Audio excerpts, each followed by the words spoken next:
Is it going? Is it recording? I'm in Atlanta, Georgia right now at a clown convention. I didn't know what I was gonna find when I came to the clown convention, and what I found was magic. These clowns are some of the nicest people I've ever met. They're incredible, this place is incredible, and what I happened upon was former WWE superstar David Arquette filming a documentary about what it means to be a clown. This episode of Excuse Me What is gonna have more magic and whimsy than any other episode we have ever recorded. And I love these clowns. I'm incredibly special, and kindness is the key.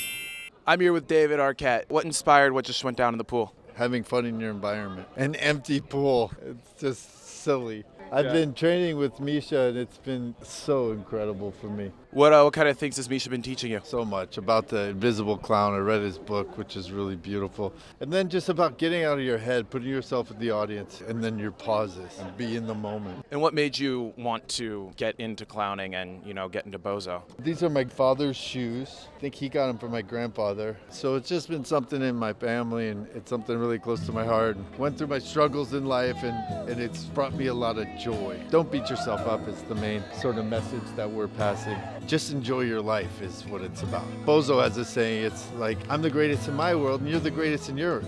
So if we treat each other like you're the greatest, this is gonna be the greatest world ever. Beware of saying bad things to yourself. It's bad for you and bad for your health, for your self-esteem, and it's mean. What have you done that is similar to clowning? I got the honor of working with Sid and Marty Krofft, who are some of my favorite children's entertainers, and I got to play Barnabas on the new Sigmund and the Sea Monsters, and that's where I met Jessica, who plays Jozo. I saw her interact with my kids, and she's just so incredible with kids. She's like a people whisperer in a way. We're doing a documentary, and the goal of that is to really shine a positive light on clowning and the kind clowns of the world, and all these great clowns. Hey, I'm Kornpop. Kornpop legally changed his name to Kornpop. You're crazy. Can you? Yes, I found this green shoestring. You didn't lose one, did you? I did not. That shoestring's yellow. No, that's green. If you don't believe me, all I have to do is do this right here. Push it down in my hand. You reach in there and you pull it out. What? Kornpop? Where did the yellow one go? Is it in your hand? No, that's green. Other hand. The other hand. I can't show you what's in that hand. If I did, you'd catch me red-handed. I got you. Yeah. You know when I did all of that right here? There it is, right there. Clown time. Let's go find Chief Keef. Now I will show you trick. Trick? Huh?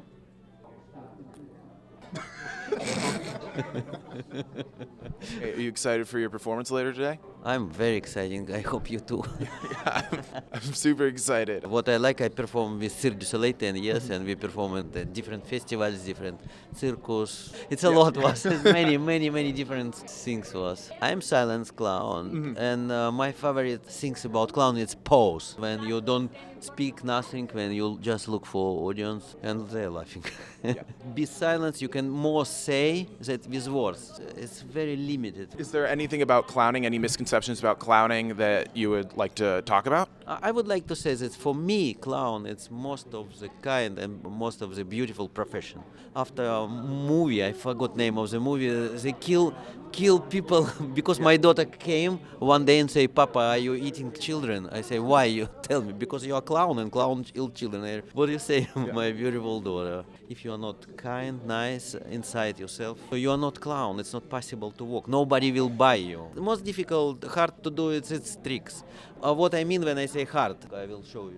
Like when you, this was hard because it's very difficult to do.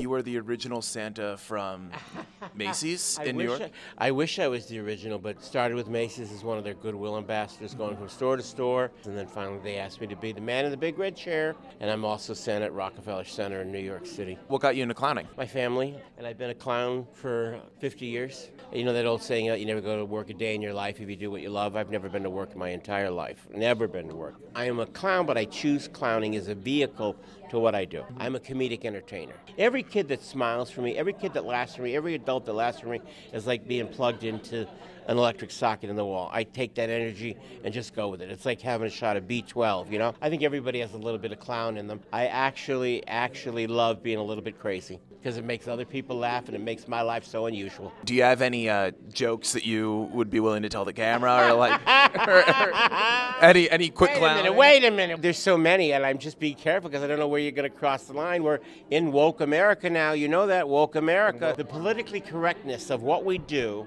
how we do it, has changed so drastically. SNL, I think, still is some of the best clowning bits that I've ever seen in my life, even to this day, of what they come out with. And nobody else wants to talk about them. So I'm very proud of the fact that they still go out there and do that. The misconception I see right now with the world of clowning is it's become exceptionally popular in the last 4 or 5 years to have scary clowns. Pennywise, It, Killer Clowns from Space. You see all the Captain Spaulding. Now, instead of having a funny clown, they're getting more mileage out of having scary clowns. Fun fact, every clown in this convention can fit in one black Hyundai Sonata. Hyundai? It's not Hyundai. It's Hyundai. But why is there a Y? Leave a note in the comments. Is it pronounced Hyundai or Hyundai? Like Hyundai sauce. Hollandaise sauce? Oh my gosh, look at his nose from here.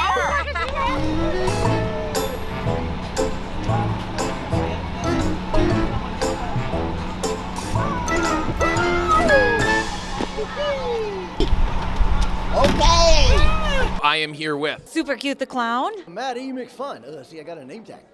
How have y'all's days been? I already had pizza this morning. I ate raw cookie dough and survived. And how did your skits go? Nobody knew I was in the room. I got to eat the pizza during my skit. I was curious if you guys could tell me a little bit about like what it's like being a clown and playing. Big movement. It's not being crazy and acting stupid and goofy. Happy with your whole body. What are some of y'all's favorite bits or things to do while in clown? Yesterday we went to the fair and walked around. Some of the kids were just standing there watching us. So I went over there and I made them a balloon and made them let them smile. I like to do stunts, death-defying stunts, feats of strength and so forth. Like I can bench press balloons and stuff. In one of the skits, somebody said they wanted to be as TikTok famous as you. How did that make you feel, Maddie Sprague? Oh boy, I am TikTok famous. I got like 10 followers already. Did you need a balloon? Yes. Balloon dog. Can you blow one? Yes, I can. I'm so sorry. The world's fastest balloon dog. Do you want me to count Behind down? my back. Yeah, Behind I'm your back? ready. 1, 2, 2, 3. 3. Ta-da! Hey! It's a corn dog. I did say it was behind my back. I'm sorry.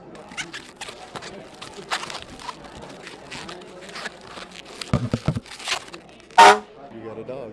Kornpop, you're amazing. I was a cheerleader. I danced in the NFL. So I can put all of those things together and still be funny and influence kids in a way that no one else can. How was your performance earlier? It was amazing. It was called I Want to Be TikTok Famous. The first part was I wanted to be a circus clown. Like I want to be famous, get all of the likes. The second part was, oh no, let me do a hip hop dance. Like all the cool kids are doing it. And then the third part was like, let me just be me and be loved for who I really am, and that's a clown. And is that inspired by your personal life? I have 50 cousins, so the variety of who we are is different, but you always wanted to find your own light. What defines Daisy when she's in clown? Ooh, high energy. It's always going to be a dancer. That 5, 6, 7, 8. I'm honored to be Dr. Patch Adams in Morocco in October doing another mission trip. So that'll be 6 continents and probably country number 34 or 35 doing mission trips as Daisy the Clown. Man, I have gone to the slums of Cadbeta,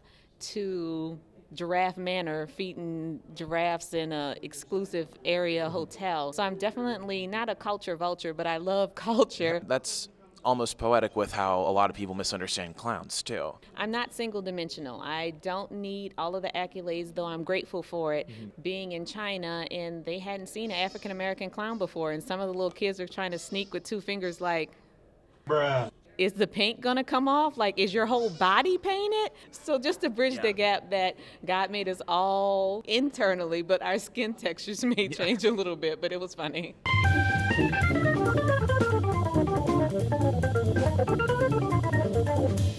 I am a chemical engineer by education. I knew that I wanted to be a magician. I became a ventriloquist. I am a balloon twister, a face painter. Sometimes I'm Mrs. Santa. I learned to just juggle clubs this past summer. And I've noticed that the clown community is so supportive of one another. Can you talk a little bit about what it's like being on stage, the support of the audience, like the clapping? You're bringing what your best is, hoping that that is important and helpful in some way to somebody else. So one of the important things I think for us as an audience is when people leave the stage, they are very vulnerable. They've just given you everything they have, whether that went really well, whether it didn't. The applause is critical. A lot of clowning is about healing other people, but it seems like there's also an element of healing yourself. People never ask. For instance, you. Nobody ever asks if you've laughed. But my heart is for these grown-ups because I perceive that people have very heavy burdens and people continue in their life and in their important work that they do with all of their struggles, and you don't know their backstory or what they just did yesterday or what they have to face tomorrow. His name's Jack. Jack. Hi, Jack. Never say that at an airport. Kent, how was your performance out there? We had a great time. The crowd seemed to like it, and that's why we come. How long have y'all been clowning? 25 years for me. 25, 30 years. 25, 30 years also. How did you guys all meet each other? We attend at least 1 or 2 conventions a year for the last 25 years. A good friend of mine was a fireman. He said, "Hey, Kent, you want to go to clown school?" I'm like, "Yeah, I've been a class clown all my life, and I was in my mid-40s. Somebody made you a dog. Did he name it? No, he did not. I know what his name is. His name's Pierre, Why is his name Pierre? because that's all he does. Pierre? Can I tell you about the class I'm going to teach on Friday? Dumpster diving with Diana. Be covering props and where you can find them, how you can make them, how you can take trash and turn it into treasure. We're locked in. Are you TikTok famous? Kinda, a little bit. Wait, would you like to be posted on TikTok? No.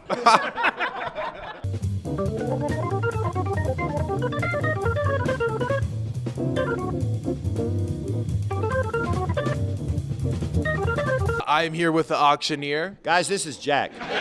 Dave. Dave. Hill, yes. Since I was in the 8th grade talent show, I came in 2nd place. I always loved magic, so magic has become a bigger part of my life now. But so I'm more of a magician, but I'm always a clown at heart. If you're a clown, no telling what you may become when you grow up. Can you do any magic, like for the camera? I can do that. What is your cameraman's name? Kane. Kane. Poof, you're funny looking. Look, it worked. and if you'll see, we got some serious magic going on. Yo, Kane looks so ugly right now. Oh, here we go. Let's get some. See, it worked, guys. Good, super duper magic. Yuck.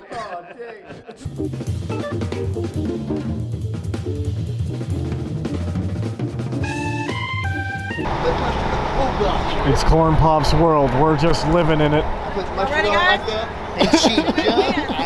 I just seen you do that to myself. I have a total of 26 suits. 26 suits. Nebulas, plaid. There's my Santa suit, Mardi Gras, stars, Thanksgiving suit. That is my clown. Buffoon. I'm retired from normal, so rather than let my mind atrophy, I decided I want to take a college course. There I am taking my chemistry final exam. I ended up with a C- for the course. I will be 74 this year, but I refuse to slow down. I have a bad habit of duplicating things I see in real life. 7 hours to build that motorcycle. I usually have between 7 and 10,000 balloons with me. You ask for it, I will do it. This is the Kornpop prank hour. All right, let's go. I don't know who to go, but Her. and if you put a bracelet on that. Woof, woof, woof, woof, woof, woof, woof, woof, woof. We got her. I was in on it the whole time also. Clowning is all about finding your inner child, and you could just watch your kids and just clown around with them, yeah, it's like that. This is Nunu. Hey, Nunu. Hi. Oh, your hat broke? Oh, no, this is my connection. Sometimes I get lost, I give it to my friends, and they hold on to me. They make sure I don't go too far. Magic! Ta-da! Is there anything just in general you want to say? I love you. I love you. I love you. I love you behind the camera. Just keep laughing. After spending all weekend with clowns, I can say with certainty that the only thing I love more than clowns are the people who watch Excuse Me What. Thanks for watching, and don't forget to like and subscribe.